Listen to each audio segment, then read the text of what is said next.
இன்றைய முக்கிய நிகழ்வுகள்.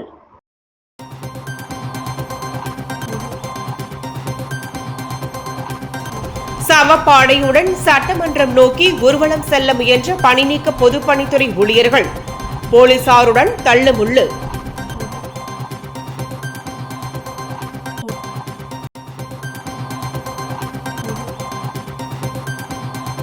இலங்கை கடற்படையால் கைது செய்யப்படும் மீனவர் குடும்பத்திற்கு நிவாரணம், பேரவையில் அமைச்சர் அறிவிப்பு.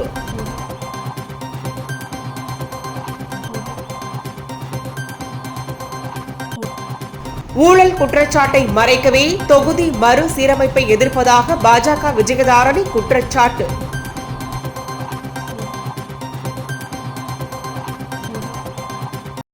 புதுச்சேரி பொதுப்பணித்துறையில் பணி நீக்கம் செய்யப்பட்ட ஊழியர்களுக்கு மீண்டும் பணி வழங்க கோரி ஊழியர்கள் சவப்பாடையில் படுத்தபடி சட்டமன்றம் நோக்கி ஊர்வலமாக வந்தவர்களை போலீசார் தடுத்து நிறுத்தியதால் இரு தரப்பினருக்கும் இடையே தள்ளுமுள்ளு ஏற்பட்டது.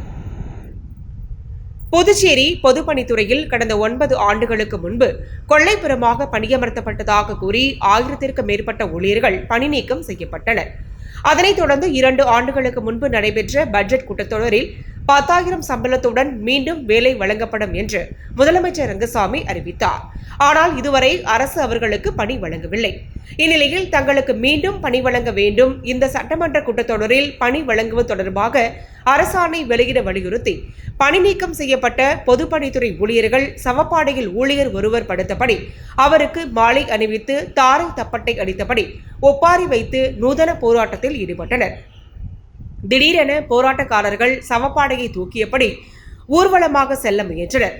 அப்போது அங்கு பாதுகாப்பில் இருந்த போலீசார் அவர்களை தடுத்து நிறுத்தினர். இதனால் இரு தரப்பினருக்கும் இடையே தள்ளுமுள்ளு ஏற்பட்டது.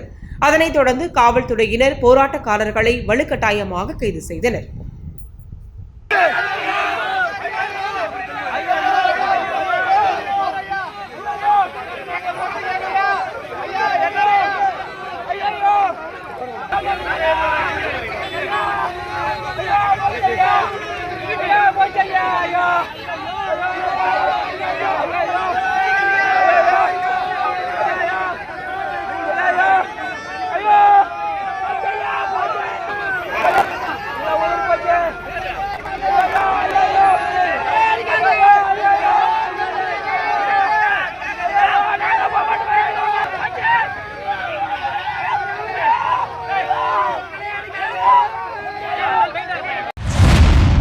இலங்கை கடற்படையால் கைது செய்யப்படும் காரைக்கால் மீனவர்களின் குடும்பத்திற்கு நாள் ஒன்றிற்கு 500 நிதியுதவி வழங்கும் நடவடிக்கை எடுக்கப்படும் என்று மீன்வளத்துறை அமைச்சர் லட்சுமி நாராயணன் தகவல் தெரிவித்துள்ளார்.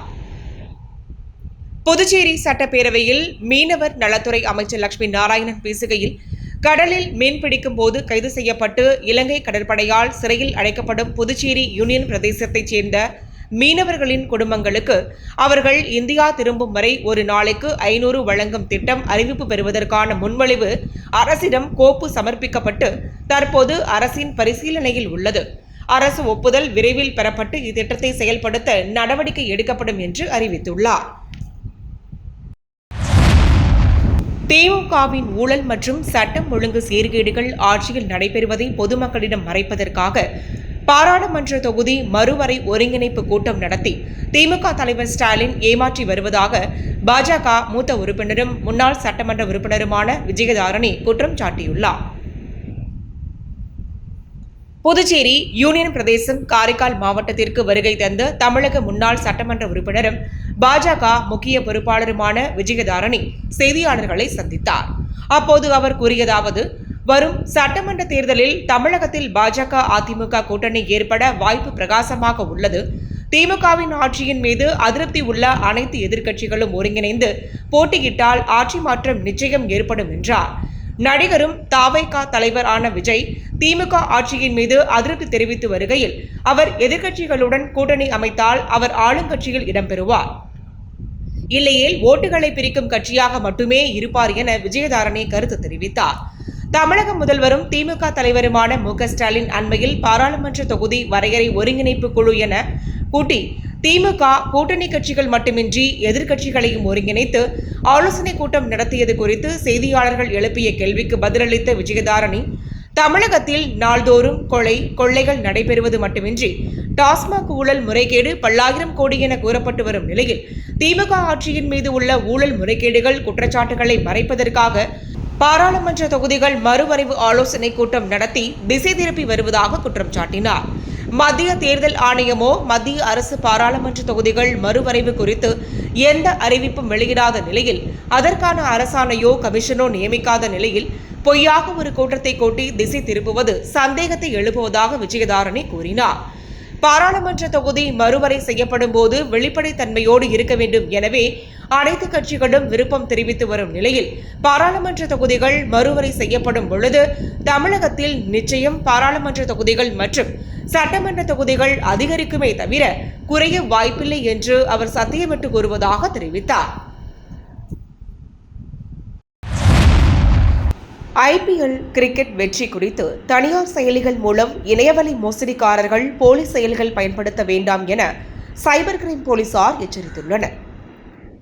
IPL கிரிக்கெட் போட்டிகளின் வெற்றி வாய்ப்புகளையும் வீரர்களின் தரங்களை பொறுத்து பெட்டிங் எனப்படும் தனியார் செயலிகள் போன்று மோசடிக்காரர்கள் போலி செயல்களில் பொதுமக்கள் பணத்தை பெட்டிங் கட்டி ஏமாற வேண்டாம்.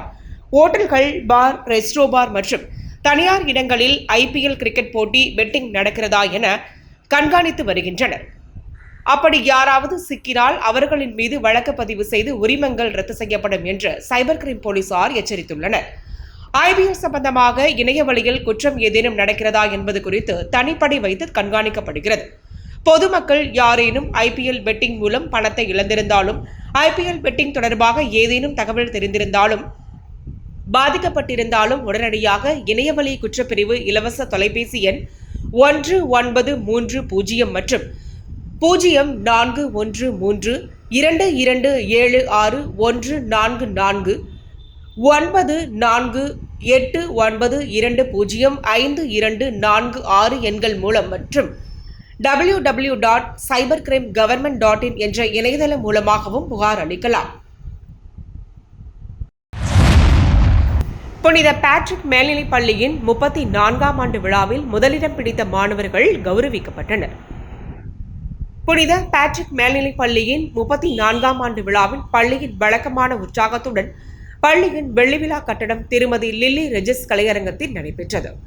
இவ்விழாவிற்கு புதுமை அரசு கல்லூரி செயலர் ஜகவர், பள்ளியின் முன்னாள் மாணவரும் பொறியாளருமான கிருஷ்ணச்சந்தர், பள்ளியின் ஆலோசனை குழு தலைவரும் புதுவை ரெட்டியார்பாளைய புனித ஆந்திரேய தேவாலய பங்கு தந்தையுமான அருட்திரு ஜோசப் பால் அடிகளார் ஆகியோர் சிறப்பு விருந்தினர்களாக பங்கேற்று 2024-25 கல்வியாண்டில் கல்வியிலும் விளையாட்டிலும் சிறந்து விளங்கிய மாணவ மாணவிகளை பாராட்டி சுழற் கேடயமும் முதல் வகுப்பு முதல் 12ஆம் வகுப்பு வரை உள்ள 47 மாணவர்களுக்கு கல்வி உதவித்தொகையையும் வழங்கி வாழ்த்தி பேசினர். மேலும் பள்ளிக்கு விடுப்பு எடுக்காமல் தொடர்ந்து வருகை தந்த 5 ஆண்டு முதல் 9 ஆண்டுகள் வரை 18 மாணவர்களுக்கு சான்றிதழ்களையும் 9 ஆண்டுகள் தொடர்ந்து பள்ளிக்கு வருகை தந்த 3 12ஆம் வகுப்பு மாணவர்களுக்கு கேடயமும் வழங்கி கௌரவித்தனர். மேலும் விளையாட்டுத் துறையில் சாதனை படைத்த மாணவர்களும் கௌரவிக்கப்பட்டனர்.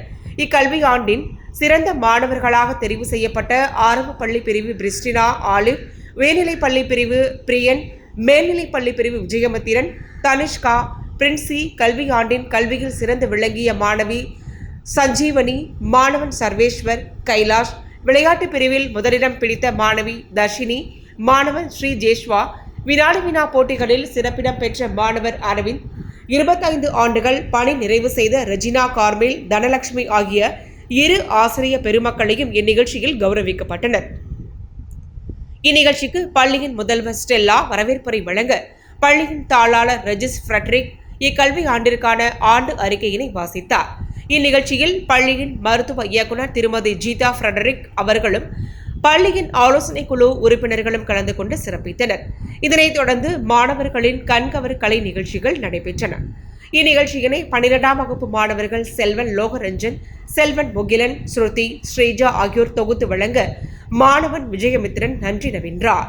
இந்நிகழ்ச்சிக்கான ஏற்பாடுகளை பள்ளியின் முதல்வர் திருமதி ஸ்டெல்லா தலைமையில் பள்ளியின் இருபால் ஆசிரியர்கள் சிறப்பாக செய்திருந்தனர். புதுச்சேரி காஞ்சி மாமுனிவர் கல்லூரி மாணவிகள் பல நாடுகள் உணவுகளை தயாரித்து விற்பனைக்கு வைத்துள்ளனர். மனைகள் துறையை சார்ந்த 1ஆம் ஆண்டு முதுகலை படிக்கும் மாணவிகள் பல்வேறு வகையான உணவு உற்பத்தி முறைகள் என்ற பாடத்திட்டத்தின் கீழ் France, Ilangai, Mexico, Chinese, Japanese, Italy, continental ஆகிய நாடுகளைச் சார்ந்த பல உணவு பலகாரங்களை தயாரித்து விற்பனைக்கு வைக்கப்பட்டுள்ளது. இந்த நிகழ்ச்சியை கல்லூரி இயக்குநர் முனைவர் செல்வராஜ் மற்றும் ஹோட்டல் செண்பகாவின் கார்த்திகேயன் துவக்கி வைத்து தலைமை உரை ஆற்றினர். மனையியல் துறையின் தலைமை பேராசிரியர் முனைவர் அலமேலு மங்கை துவக்க உரையாற்றினார். மேலும் கல்லூரியில் சார்ந்த பேராசிரியர்கள் மற்றும் மாணவ மாணவியர்கள் பங்கேற்றனர். முனைவர் ரஜினி சன்னோலியன் ஒருங்கிணைத்து நன்றி கூறினார். கணுவாய்பேட்டை புதுநகர் பகுதியில் எழுந்தருளியுள்ள ஸ்ரீ அங்காள பரமேஸ்வரி அம்மன் ஆலயத்தின் 43ஆம் ஆண்டு பிரமோற்சவ விழாவினை முன்னிட்டு நடைபெற்ற மயான கொள்ளையின் விழாவில் திரளான பக்தர்கள் கலந்து கொண்டு சுவாமி தரிசனம் செய்தனர். புதுச்சேரி மாநிலம் வில்லியனூர் கணுவாய்பேட்டை புதுநகரில் எழுந்தருளியிருக்கும் அருள்மிகு ஸ்ரீ அங்காள பரமேஸ்வரி அம்மன் ஆலயத்தின் 43ஆம் ஆண்டு பிரமோற்சவ மயான கொள்ளை விழா கடந்த 17ஆம் தேதி கொடியேற்றத்துடன் துவங்கியது. தொடர்ந்து நாள்தோறும் மூலவருக்கு பால், தயிர், சந்தனம், பன்னீர் உள்ளிட்ட திரவியங்களால் ஆன சிறப்பு அபிஷேகங்கள், அலங்காரங்கள் செய்யப்பட்டு மகா தீபாராதனைகள் காண்பிக்கப்பட்டு வந்தன.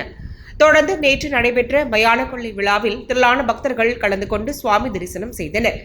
மயான கொள்ளையில் பொதுமக்கள் தங்கள் நிலங்களில் விளைந்த காய்கறிகள், பழங்கள் மற்றும் சில்லறை நாணயங்கள், ரூபாய் நோட்டுகள் ஆகியவற்றை கொள்ளையிட்டு தங்களது வேண்டுதலை நிறைவேற்றினர். இந்நிகழ்ச்சியில் முன்னாள் சேர்மன் பாலமுருகன், கோவில் நிர்வாகத்தினர், துணைத் தலைவர் தேசிங்கு, ஆலய நிர்வாகிகள் மோகன்தாஸ், ஆனந்த், முரளி, நரேந்திரன், சுப்புராயலு, ராஜி, பாண்டியன் உட்பட ஆலய நிர்வாகத்தினர், இளைஞர்கள், ஊர் பொதுமக்கள் என ஏராளமானோர் கலந்து கொண்டு சுவாமி தரிசனம் செய்தனர். மேலும் உற்சவ மூர்த்திக்கு சிறப்பு அலங்காரத்தில் பூஜைகள் நடைபெற்று சுவாமி வீதி உலா நடைபெற்றது. நிகழ்ச்சிக்கான ஏற்பாட்டினை ஆலய நிர்வாகத்தினர், புதுநகர் கணுவாய்பேட்டை கிராம மக்கள் வெகு சிறப்பான முறையில் செய்திருந்தனர். ஸ்ரீ மணக்குள விநாயகர் சட்டக்கல்லூரியில் இலவச சட்ட உதவி மையத்தை சென்னை உயர்நீதிமன்ற நீதியரசர் சுப்பிரமணியன் திறந்து வைத்தார். மதகடிப்பட்டில் இயங்கி வரும் ஸ்ரீ மணக்குள விநாயகர் சட்டக்கல்லூரியில் இலவச சட்ட உதவி மையம் திறப்பு விழா நடைபெற்றது. இவ்விழாவில் ஸ்ரீ மணக்குள விநாயகர் கல்விக் குழுமத்தின் தலைவர் மற்றும் மேலாண் இயக்குநர் தனசேகரன் தலைமையேற்று உரை நிகழ்த்தினார். ஸ்ரீ மணக்குள விநாயகர் பொறியியல் கல்லூரி முதல்வர் வெங்கடாஜலபதி வரவேற்புரை நிகழ்த்தினார். இவ்விழாவில் ஸ்ரீ மணக்குள விநாயகர் கல்விக் குழுமத்தின் செயலாளர் நாராயணசாமி, பொருளாளர் ராஜராஜன், துணைச் செயலாளர் வேலாயுதம் கலந்து கொண்டு இலவச சட்ட உதவி மையத்தின் சிறப்புரை பற்றி எடுத்துரைத்தனர். இறுதியில் சட்டக்கல்லூரி முதல்வர் வின்சென்ட் அற்புதம் நன்றியுரை கூறினார். இவ்விழாவிற்கு சிறப்பு விருந்தினராக சென்னை உயர்நீதிமன்ற நீதியரசர் சுப்பிரமணியன் கலந்து கொண்டு இலவச சட்ட உதவி மையத்தை திறந்து வைத்து இலவச சட்ட உதவி ஒரு சமுதாய பொறுப்பு என்ற தலைப்பில் சட்டக்கல்லூரி மாணவர்களுக்கு சிறப்புரை ஆற்றினார். தனது உரையில் இலவச சட்டக்கல்வி நீதிமன்றங்களில் எவ்வாறு தொடங்கப்பட்டது என்பது குறித்தும், பிற்காலத்தில் சட்ட கல்லூரிகளில் இலவச சட்ட உதவி மையங்கள் எவ்வாறு உருவாக்கப்பட்டு செயல்பட்டு வருகின்றன என்பது குறித்தும் விளக்கமாக எடுத்துரைத்தார். மேலும் இவ்விழாவில் புதுவை தலைமை நீதியரசர் ஆனந்த் மற்றும் புதுவை மாநில இலவச சட்ட உதவி செயல் அதிகாரி மாவட்ட நீதிபதி அம்பிகா கலந்து கொண்டு சட்ட உதவி மையத்தின் முக்கியத்துவம் மற்றும் அதன் நடைமுறை குறித்து விளக்கமாக மாணவர்களுக்கு எடுத்துரைத்தார். வில்லியனூர் கணுவாய்பேட்டை ஸ்ரீ அங்காள பரமேஸ்வரி மயான கொள்ளை நிகழ்ச்சியில் பங்கேற்ற பொதுமக்களுக்கு சமூக சேவகர் பாண்டுரங்கன் அன்னதானம் வழங்கினார்.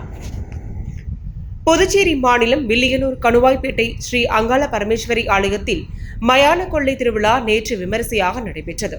இதில் திரளான பக்தர்கள் கலந்து கொண்டு மயான கொள்ளை திருவிழாவில் பங்கேற்று சுவாமி தரிசனம் செய்தனர். தொடர்ந்து மயான கொள்ளையில் பங்கேற்ற பொதுமக்கள் சுமார் 500க்கும் மேற்பட்ட நபர்களுக்கு சமூக சேவகர் பாண்டுரங்கன் தலைமையில் அன்னதானம் வழங்கப்பட்டது. இந்நிகழ்ச்சியில் ஆறுமுகம், கஜேந்திரன், விஜயரங்கம், நித்தின் மற்றும் ஊர் முக்கிய பிரமுகர்கள் ஏராளமானோர் கலந்து கொண்டனர். கோனேரிக்குப்பம் அருள்மிகு ஸ்ரீ புத்துலாயி அம்மன் தேவஸ்தான பரிபாலன ஸ்ரீ அங்காள பரமேஸ்வரி அம்மன் ஆலயத்தில் கும்பம் படைத்தல் மற்றும் சுவாமி வீதி உலா நிகழ்ச்சி நடைபெற்றது. புதுச்சேரி மாநிலம் வில்லியனூர் கொம்யூன் கோனேரிக்குப்பம் அருள்மிகு ஸ்ரீ புத்துலாயி அம்மன் தேவஸ்தான பரிபாலன ஸ்ரீ அங்காள பரமேஸ்வரி அம்மன் ஆலயத்தில் 20ஆம் ஆண்டு மாசிமத உற்சவ திருவிழாவினை முன்னிட்டு கும்பம் படைத்தல் மற்றும் சுவாமி வீதி உலா நிகழ்ச்சி நடைபெற்றது. இதில் திரளான பக்தர்கள் கலந்து கொண்டு கும்பம் படைகளிட்டு தங்களது வேண்டுதலை நிறைவேற்றினர். இந்நிகழ்ச்சியில் திரளான பக்தர்கள் மற்றும் முக்கிய பிரமுகர்கள் ஏராளமானோர் கலந்து கொண்டு சுவாமி தரிசனம் செய்தனர். இந்நிகழ்ச்சிக்கான ஏற்பாட்டினை அறங்காவலர் குழு தலைவர் தாமோதரன், நிர்வாகிகள் முருகதாஸ், ராமன், விஜயன், பரமசிவம், விஸ்வநாதன், அமுது, சரவணன், சுந்தரமூர்த்தி, தண்டபாணி, பிரபாகரன் உட்பட அறங்காவல் குழு நிர்வாகிகள், ஊர் பொதுமக்கள் மற்றும் கோனேரிக்குப்பம் இளைஞர்கள் வெகு சிறப்பான முறையில் செய்திருந்தனர்.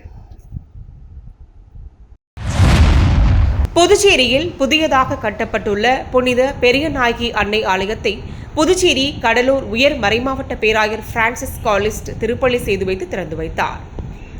புதுச்சேரி உழவர்கரை தொகுதிக்குட்பட்ட வயல்வெளி நகர் பகுதியில் புதியதாக புனித பெரியநாயகி அன்னை சிற்றாலயம் கட்டப்பட்ட நிலையில் திறப்பு விழா மாலை நடைபெற்றது. புதுச்சேரி கடலூர் உயர் மறைமாவட்ட பேராயர் பிரான்சிஸ் காலிஸ்ட் சிறப்பு திருப்பலி செய்து திறந்து வைத்தார். இதில் ஏராளமான கிறிஸ்தவர்கள் கலந்து கொண்டனர்.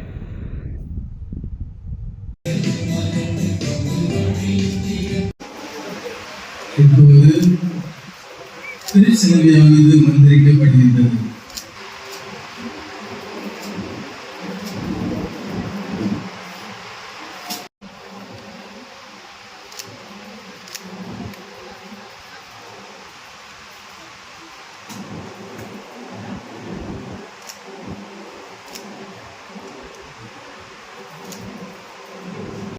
மீண்டும் இன்றைய முக்கிய நிகழ்வு.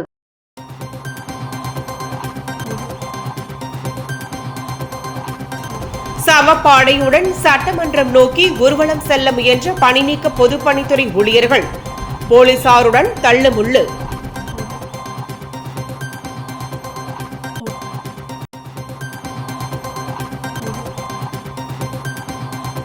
இலங்கை கடற்படையால் கைது செய்யப்படும் மீனவர் குடும்பத்திற்கு நிவாரணம், பேரவையில் அமைச்சர் அறிவிப்பு.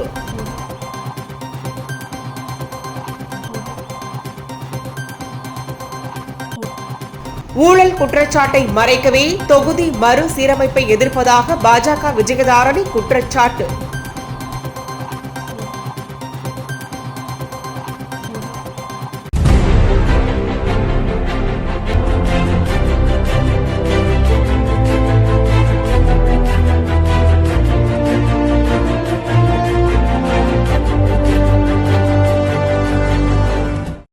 செய்திகளை உடனுக்குடன் தெரிந்து கொள்ள ஆஸ்கார் யூடியூப் சேனலை சப்ஸ்கிரைப் செய்யவும்.